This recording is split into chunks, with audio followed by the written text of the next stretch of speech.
Thank you, Jolly. And I don't know why you don't think you're good at speaking, but you are. Okay, so what I wanted to share with everyone today are the two feeding stories. So did you know that there was 2 times where Jesus actually fed thousands of people? And to show that it's actually 2 times, I'll go to the same book, okay? Because, you know, if it's in Matthew and Luke, it might be the same account. But we'll go to the same book. So Mark chapter 6, verse 30. And that one, Jesus feeds 5,000 people, okay? And then in Mark chapter 8, verse 1, he feeds 4,000 people. Right? So we'll go to the 6th one first. So in this 6th one, this one's just going to be a brief overview. This one's actually the more famous one. Mark 6, chapter 30, that's when he feeds 5,000 people. And this is when, you know, they go to the desolate place, or actually they go to a place with grass, and Jesus looks around, and then the people look like sheep without a shepherd, and then there's a little boy that comes up with 5 loaves and 2 fish, and then the disciples, you know, okay, I'll just go read it. Right here. So how many loaves do you have? Go and see. And then they have 5 loaves and 2 fish. And then they sat in groups, and then he gave them the food, he blessed them, and then there were 12 basketfuls left over, right? And then so imagine if you were there, okay? Imagine if you were there. This little boy gave some food to Jesus, and then it fed 5,000 people. Are you going to forget that? No, maybe. I guess the people here forgot it. Because if you look, chapter 8, which from chapter 6 to chapter 8, that's like 1 chapter in between. And so, you know, assuming he fed 5,000 people on like Monday, and then, you know, a couple days pass by, it's chapter 7, and then it's Friday, it's chapter 8. Of course, that probably didn't happen. You know, maybe it was weeks later or like months. But still, so it's Friday, and then Jesus, go to chapter 8, verse 1, and then we'll read. In those days, when a great crowd had gathered, they had nothing to eat. He called his disciples to him and said to them, this is Jesus speaking, I have compassion on the crowd because they have been with me for 3 days and have nothing to eat. And if I send them away hungry to their homes, they will faint along the way. Oh, wow. And some of them have come from very far away. So, in this instance, I guess Jesus kind of brought up the situation.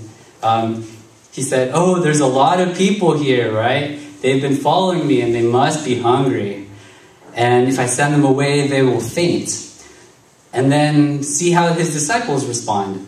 Do they say, oh, well, Jesus, you know, on Monday you fed 5,000 people. No, we'll see the next verse. What do they say? And his disciples answered him, how can one feed these people with bread in this desolate place? And then Jesus says, well, how many loaves do you have? And then they said 7. But I don't know, when I read it, it kind of felt like he was kind of saying, hey, remember? I mean, it's like if you were reading the gospel, it's literally the same page in the Bible. It's like right there is the first account, and then the second one's like right there. But anyway, there's a lesson that I kind of see here. See, God, he is a generous God. He does these amazing things. But sometimes it is really easy to forget what happened before. Like when we're in this new situation, when we're in this new desolate place, do we forget what God has done previously? And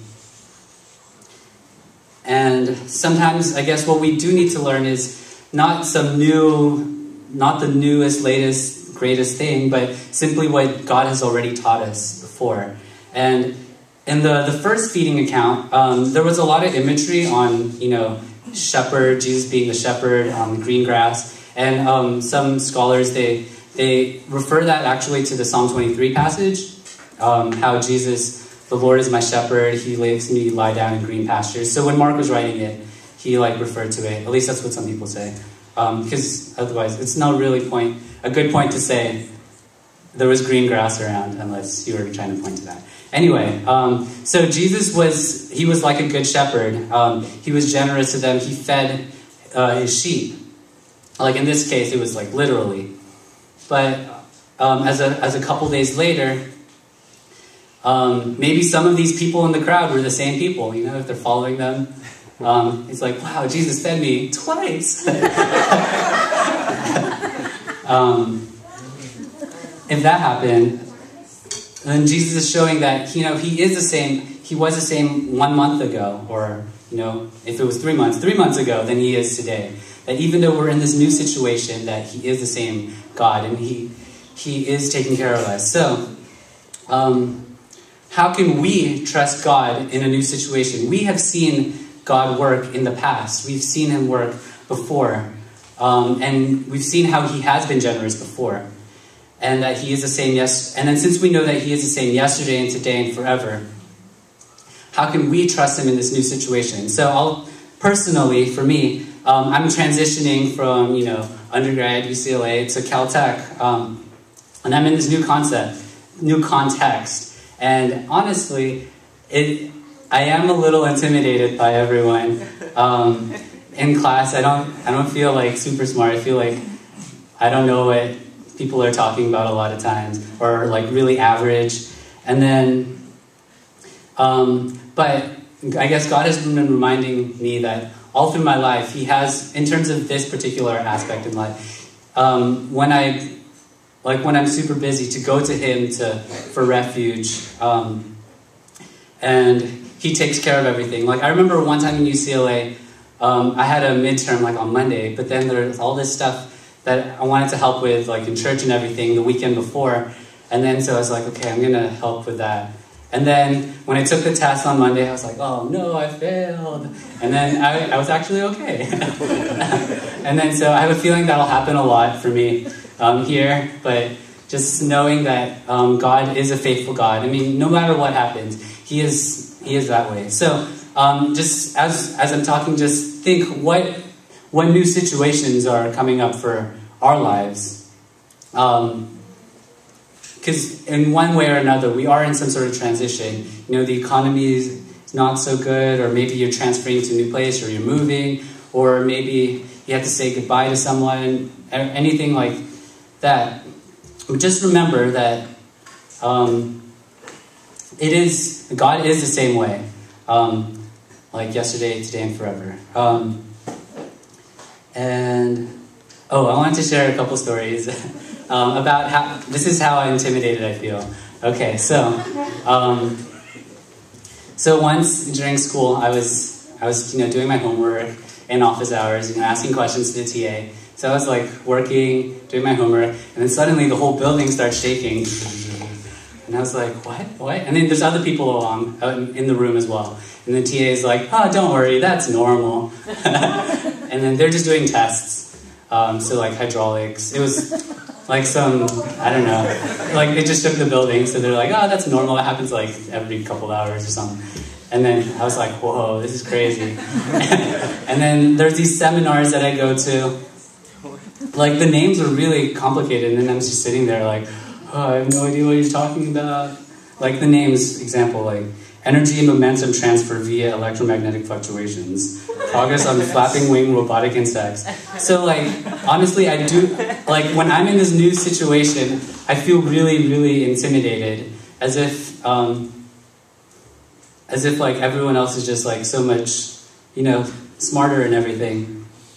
But I mean, I guess for me, God's telling me that it's okay. He has me under his hands. Yeah. So there's this other story. So we were in class, and then suddenly we heard this sound, okay? So it was like,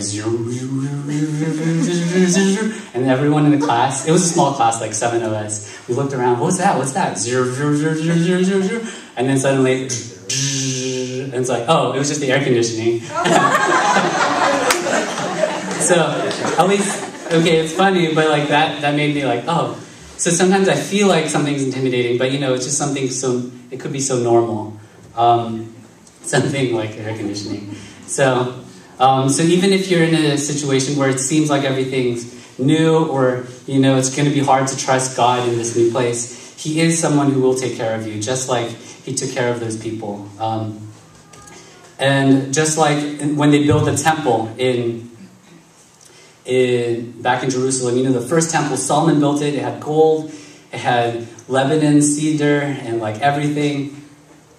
And then that temple got torn down. And then so God told the new people that He was building it that it would be even better. But you know what? What happened? Maybe the temple didn't have gold and everything.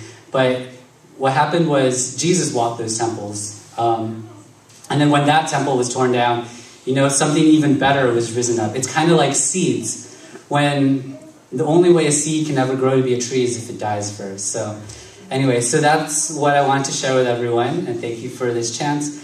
God is generous, and just remember, and in the season of Thanksgiving, we can start thanking God even now, even if it's a week early, okay? So, thank you very much.